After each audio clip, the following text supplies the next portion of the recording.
Hello, ഇന്നത്തെ recipe എന്ന് പറയുന്നത് ഇന്ന് രാത്രി കഴിക്കാൻ മീനില്ലാത്തതുകൊണ്ട് ഞാൻ വിചാരിച്ചു ഇച്ചിരി രസവും അതുപോലെ തന്നെ മുട്ട വറുവലും ചെയ്യാമെന്ന് വിചാരിച്ചു. അപ്പോൾ അതിനായിട്ട് രസം തയ്യാറാക്കാനായിട്ടും ഇതിലേക്ക് ഞാൻ ഇച്ചിരി സവാള ഒന്ന് ചെറുതായിട്ടൊന്ന് കൊത്തിയരിഞ്ഞതും അതുപോലെ തന്നെ തക്കാളി ഒരു മീഡിയം തക്കാളിയാണ് എടുത്തിരിക്കുന്നത്, അത്യാവശ്യം പഴുത്തതാണ്.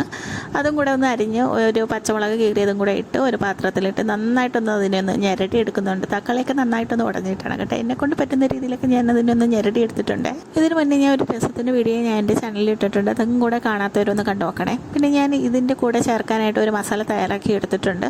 അത് നമ്മുടെ ഇടിക്കല്ലില്ലേ, അതിൽ നമുക്ക് കുറച്ച് വെളുത്തുള്ളി, അതുപോലെ തന്നെ കുരുമുളക്, പിന്നെ നമുക്ക് എന്താ വേണ്ടത്, ചെറിയ ഉള്ളിയും കൂടെ വെച്ച് ഒന്ന് നന്നായിട്ടൊന്ന് ചതച്ച ശേഷം അതും കൂടെ നമുക്ക് ഇതിലേക്ക് ഒന്ന് വിതറി കൊടുക്കാം. എന്നിട്ട് നമുക്ക് പൊടികൾ ഇട്ടെടുക്കാം. മഞ്ഞൾപ്പൊടി ഇട്ടെടുക്കണം, അതുപോലെ മുളക് പൊടി ചേർത്ത് കൊടുക്കണം, മല്ലിപ്പൊടി ചേർത്ത് കൊടുക്കണം. പിന്നെ ഇതിൽ ഞാൻ കായപ്പൊടി ഒന്നും ചേർത്തിട്ടില്ല കേട്ടോ. കായപ്പൊടി താല്പര്യമുള്ളവർക്ക് കായപ്പൊടി, എന്നാലേ അതൊരു രസമാവുള്ളൂ. ഇതൊരു തട്ടിക്കൂട്ടി രസമാണ് ഞാൻ ഇതിൽ കാണിച്ചു തരുന്നത്. ഇച്ചിരി കായപ്പൊടി, ഇച്ചിരി ഒരു പൊടിക്ക് ഒരു ഉലുവ പൊടിയും കൂടെ ചേർത്ത് കൊടുക്കുക. എന്നിട്ട് ഇതിലേക്ക് ഞാൻ ഇനി ചെയ്ത് കൊടുക്കാൻ പോകുന്നതെന്ന് വെച്ചാൽ പുളിവെള്ളം. ഒരു ചെറിയ നെല്ലിക്ക വലിപ്പത്തിൽ ഞാൻ ഇതിൽ പുളിവെള്ളം എടുത്ത് വെച്ചിട്ടുണ്ട്. അപ്പോൾ അതിലെ കുരുവൊക്കെ എടുത്ത് മാറ്റിയിട്ട് ബാക്കി പുളിയോട് കൂടി തന്നെ ഞാൻ ഇതിൽ ഒഴിച്ചു കൊടുക്കുന്നുണ്ട്. പിന്നെ ഇതൊന്ന് നന്നായിട്ടൊന്ന് മിക്സ് ചെയ്ത് കൊടുക്കണം. കൂടെ നമുക്ക് ആവശ്യത്തിനുള്ള വെള്ളം കൂടി ചേർത്ത് കൊടുക്കാം. ഇതെല്ലാം ചേർത്ത് കൊടുത്താലും ഉപ്പില്ലെങ്കിൽ ഒരു വയക്ക് കൊള്ളത്തില്ല. അതുകൊണ്ട് തന്നെ നമുക്ക് ഇച്ചിരി ആവശ്യത്തിനുള്ള ഉപ്പ് ഇട്ട് കൊടുക്കണം. അപ്പോൾ അതും കൂടെ ഇട്ട് കൊടുത്തിട്ട് നന്നായിട്ടൊന്ന് മിക്സ് ചെയ്ത് കൊടുക്കുക. ഈ സമയത്ത് ഉപ്പ് ഇട്ടത് ഓക്കെ ആണോ എന്ന് നോക്കുക. ഇല്ലെങ്കിൽ കുറച്ചുകൂടെ ഇട്ട് കൊടുക്കാം. ആവശ്യത്തിന് കൂടുതൽ വെള്ളം വേണമെങ്കിൽ കുറച്ചുകൂടെ വെള്ളം ഒഴിച്ചു കൊടുക്കാം. കുറച്ച് മല്ലിയില ഞാൻ ഇതിൽ നേരത്തെ കൂട്ടി ഇട്ട് കൊടുത്തിട്ടുണ്ട്.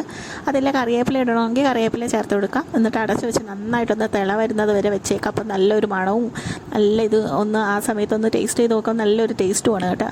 ഇനി നമുക്ക് മുട്ട വറുവല് നോക്കാം. ഇതവിടെ ഇരുന്ന് കുറച്ച് നേരം അങ്ങ് തിളച്ച് കഴിയുമ്പോഴത്തേക്കും നമ്മുടെ രസം കിട്ടും. അപ്പം ഞാൻ 2 മുട്ട എടുത്തിട്ടുണ്ട്. മുട്ട പൊരിക്കുന്നത് ഞാൻ വേറൊരു വീഡിയോ ഇട്ടിട്ടുണ്ട്, അതും കൂടെ കാണാത്തവരൊന്ന് കണ്ടു നോക്കുക കേട്ടോ. അപ്പോൾ 2 മുട്ടയിലേക്ക് ഒരു പച്ചമുളക് ചെറുതായിട്ടൊന്ന് കീറിയത് ഇട്ട് കൊടുക്കുന്നുണ്ട്. അതിലേക്ക് കുറച്ച് സവാള അല്ലെങ്കിൽ ചെറിയ ഉള്ളി ഇട്ടാൽ അത്രയും കുറച്ച് ടേസ്റ്റ് ആയിരിക്കും. എൻ്റെ കയ്യിൽ ഇരിക്കുന്നത് അതും കൂടെ അരിഞ്ഞത് ചേർത്ത് കൊടുക്കുക. ആവശ്യത്തിന് ഉപ്പ് ചേർത്ത് കൊടുക്കുക. കറിവേപ്പില ഉണ്ടെങ്കിൽ കറിവേപ്പില മുട്ടയിൽ ഇടുന്നത് നല്ലതായിരിക്കും, പക്ഷേ എൻ്റെ കയ്യിൽ ഇല്ലാത്തതുകൊണ്ട് ഞാൻ ഇടുന്നില്ല കേട്ടോ. അപ്പോൾ അതും കൂടെ ബീറ്റ് ചെയ്ത് കൊടുക്കുക. അവിടെ ഞാൻ ഇത് ബീറ്റ് ചെയ്യുന്ന സമയത്ത് ഒരു തവ അവിടെ വെച്ചിട്ടുണ്ടായിരുന്നു, അതാണെങ്കിൽ പരന്ന തവയാണ് കേട്ടോ. മീനില്ലാത്ത സമയത്ത് ഞാൻ ഇങ്ങനെയുള്ള കലാപരിപാടികൾ ഇങ്ങനെ ചെയ്തിട്ടാണ് കഴിക്കാറുള്ളത്. അപ്പോൾ മീൻ തന്നെ വേണമെന്നില്ല, നമുക്ക് ഇതിലായാലും ഒന്ന് സെറ്റ് ചെയ്ത് പോവാം. അപ്പോൾ തവ ചൂടായി വന്നിട്ടുണ്ട്. ഞാൻ മുട്ട ഒന്ന് ഒഴിച്ചു കൊടുത്തിട്ടുണ്ട്. മുട്ട ബീറ്റ് ചെയ്ത് വെച്ചിട്ട് ഒഴിച്ചു കൊടുത്തിട്ടുണ്ട്. അപ്പം അതിലിരുന്ന് എണ്ണയിലിരുന്ന് ഇച്ചിരി എണ്ണയൊക്കെ തൂവി കൊടുത്ത് ഒന്ന് മൊരിച്ചെടുക്കുന്നുണ്ട്. സാധാരണ എല്ലാവരും ചെയ്യുന്ന പോലെ തന്നെ ഇതിൽ പ്രത്യേകിച്ച് ഒരു ഇതുമില്ല. അപ്പോൾ മുട്ടയും റെഡി.